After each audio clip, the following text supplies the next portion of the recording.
फैज़ हमीद साहब वाला केस, अगर उसमें इमरान खान पे बात आती है 9 मई और सियासी तौर पे जो मुदाखलत और चीज़ें सारी थीं, अभी तो सिविल कोर्ट ने मुकदमा फैसला सुनाया, अब तो उस पे तो आप बात भी नहीं कर सकते कि मिलिट्री कोर्ट पे क्यों, तो मिलिट्री कोर्ट भी पेंडिंग है। मिलिट्री अस्सलाम वालेकुम नाज़रीन, मैं हूं अहमद मंसूर। 18 जनवरी हफ्ते का दिन और ये वीकेंड है और खबरें वही हैं जो जुम्मा को सबके सामने आई। 17 जनवरी को फैसला आया, उसका अब आगे आप कह लें कि फॉलो अप है और इसके फॉलो अप से जुड़ी एक बड़ी दिलचस्प खबर है जो बज़ाहिर तो इससे कोई लिंक नहीं नज़र आता, लेकिन जानने वाले समझ जाएंगे कि लिंक बनता है।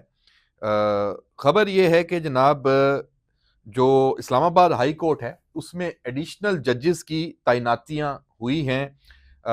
डिस्ट्रिक्ट एंड सेशन जज आजम खान और एडवोकेट इनाम अमीन मिन्हास ये 1 साल के लिए एडिशनल जज तैनात हुए हैं। नोटिफिकेशन जारी हो गया है और सदर मुमलिकत ने मंजूरी दी थी, वजारत कानून ने उसका नोटिफिकेशन जारी किया।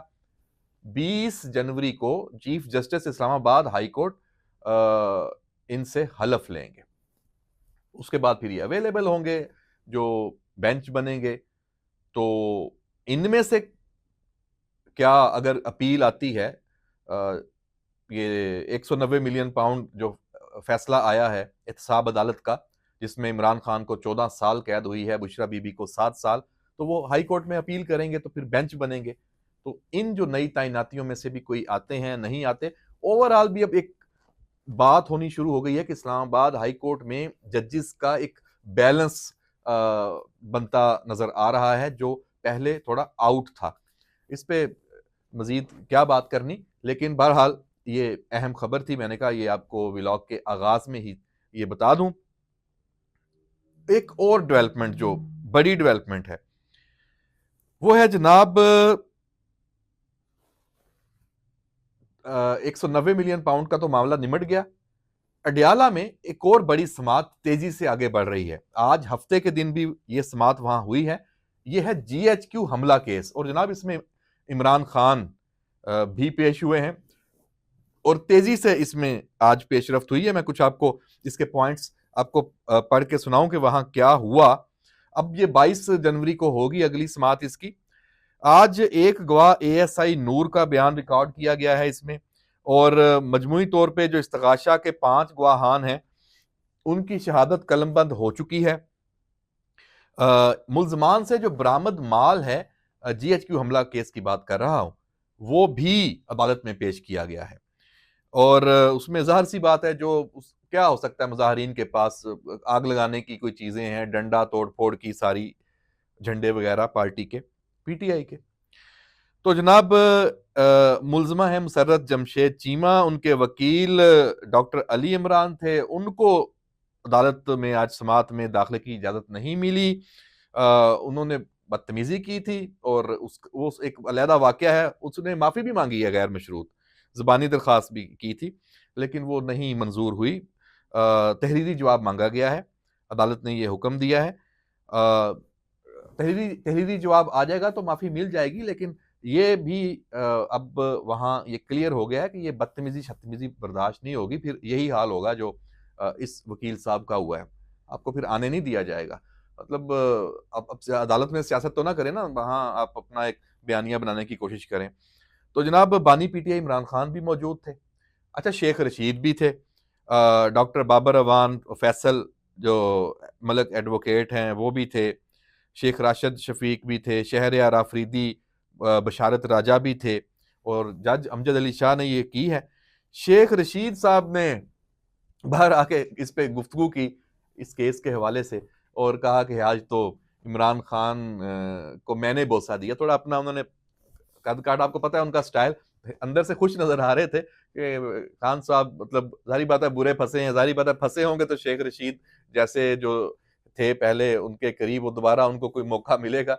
और ये तो शेख रशीद भी समझते हैं कि फंसे हुए हैं और उसी मुख्तलिफ अपने तरीके से अपना जो इजहार भी कर रहे थे कि अब तो वो कह रहे हैं कि अल्लाह मालिक है, अल्लाह ही करेगा और सारा, चीज़ें तो मैंने तो खान साहब से कहा है आपको इंसाफ मिलेगा, इस्लामाबाद हाई कोर्ट में ज़रूर आप अपील दायर करें, ये वो सारा जो चीज़ें होनी है, मतलब कोई इसमें कोई काम की बात नहीं है। तो जनाब ये जो नया केस है जीएचक्यू हमला, अब ये तेज़ी से इसकी समाअतें शुरू हैं, अब अगली 22 को है, तो ये भी फिर कंक्लूड होगा।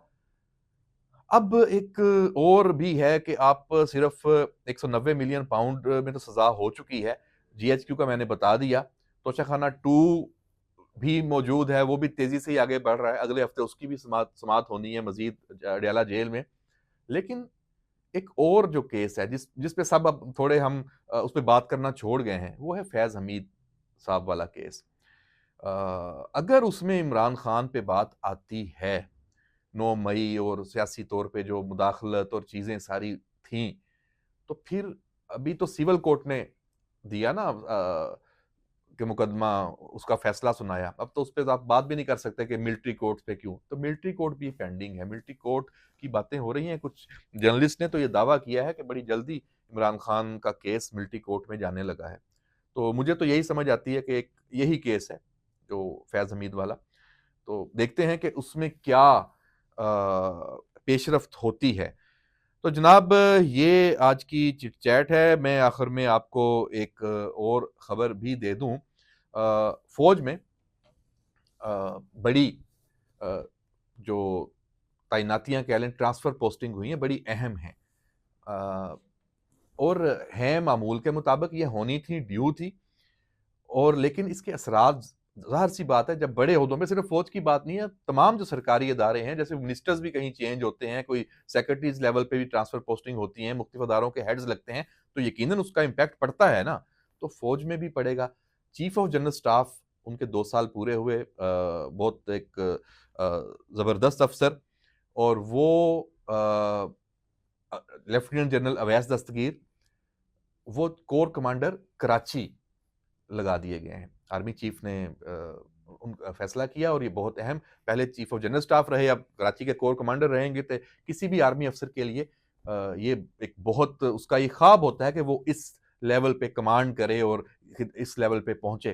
क्योंकि आर्मी चीफ तो हर कोई नहीं बन सकता फौज में, क्योंकि वो तो चांस की बात होती है कि जब आर्मी चीफ की तैनाती होनी है तो उस वक्त टॉप के 4 कौन है, उनमें से बनना है। वरना तो सारे जो लेफ्टिनेंट जनरल्स हैं वो एक से बढ़ के एक होते हैं। अगर किसी का उस पे नहीं आता तो ये ऐसी कोई बात नहीं है। इसलिए असल जो टारगेट होता है वो कोर कमांड करना होता है, या इन पोजीशंस तक पहुंचना होता है। ये एक हर फौजी अफसर का ये एक बड़ा ख्वाब होता है। तो जनाब ये बहुत अच्छी जो इनकी एक टेन्योर इधर रहा बतौर चीफ जो chief CGS, chief of general staff, जो चीफ ऑफ जनरल स्टाफ के तौर पे इनका टेन्योर रहा, वो बड़ा उसमें चैलेंजेस थे। अब कोर कमांडर कराची, पूरा सूबा सिंध, उसकी वो एक तरह से कमांड है फौज की पूरी।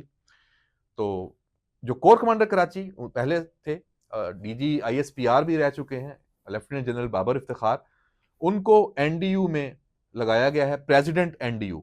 और प्रेसिडेंट एनडीयू इससे पहले लेफ्टिनेंट जनरल आसफ गफूर थे, वो 22 दिसंबर को अपनी मुद्दत मुलाजमत पूरी करके रिटायर हुए, तो उनकी जगह अब बाबर इफ्तिखार साहब को लगाया गया। तो ऊपर तले समझे कि दोनों आईएसपीआर के जो जिन्होंने हेड किया है, वो उनका ये एक्सपीरियंस है, और दोनों कोर कमांडर्स भी रह चुके थे। आसिफ गफूर जो हैं उन्होंने कोयटा की कमांड की थी कोर, और बाबर इफ्तिखार ने कराची की। तो अब वो अपना जो बाकी अगला टेन्योर है वो यहाँ एनडीयू में वो पूरा करेंगे। Chief of general staff Aamir Raza, lieutenant general, उनको लगाया गया है। वो लाहौर में थे, और लाहौर में लेफ्टिनेंट जनरल फयाज शाह को कोर कमांडर लाहौर लगाया गया है। इसी तरह और भी कुछ पोस्टिंग ट्रांसफर इसमें हुई हैं, कुछ मेजर जनरल्स लेवल की भी। तो जनाब ये मैंने आपको एक खबर दी है। आमतौर पे अब ये फौज में अब ये खबर जारी नहीं की जाती। ये अब डिसाइड हुआ है कि चूंकि ये एक मामूल की ट्रांसफर पोस्टिंग है, फिर इसको लेके लोग मुख्तलिफ तरह की क्या सराइयाँ और वो शुरू कर देते हैं, और ये मुनासिब नहीं है। तो इसको बिल्कुल एक प्रोफेशनल वे में कर दिया गया है कि एक रूटीन मैटर है, और आईएसपीआर इसको अब बाकायदा जारी भी नहीं करता, और चैनल्स पे भी आपको ये इस तरह चीज़ें इसकी नज़र नहीं आती। तो सोशल मीडिया में चूंकि थोड़ी बहुत गुंजाइश मौजूद होती है, तो मैंने व्लॉग में उसका फिर समझें कि एडवांटेज लेते हुए ये इंफॉर्मेशन दे दी है। तो जनाब इस व्लॉग में आज इतना ही। कल मजीद फिर आपके सामने किसी और टॉपिक पे, या जो चलते यही टॉपिक्स चल रहे हैं इनमें कोई और अपडेट आती है उस पर आपसे बात करेंगे। इजाजत दीजिए, अल्लाह हाफिज।